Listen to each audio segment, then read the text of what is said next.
very nice.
En erklæring til det danske folk. DR har sendt på langbølge i næsten 100 år fra 2 høje radiomaster i Kalundborg. Danmarks Radio, København-Kalundborg.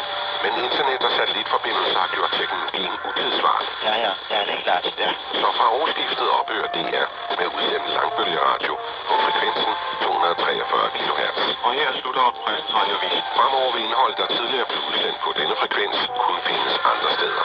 Noteringerne, børskurser, varenoteringer og de meteorologiske meldinger. Gå ind på dr.dk/am, hvis du vil vide mere om, hvor du finder de programmer, der i dag sendes på langbølge. Ramt dem! Rejs dem! Klokken er 18.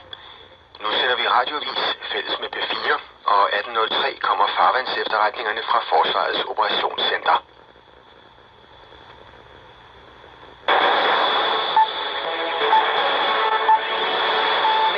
Direkte mod Danmark ser stormen Pia ud til at ruske godt i landet lige inden julefreden kan sænke sig.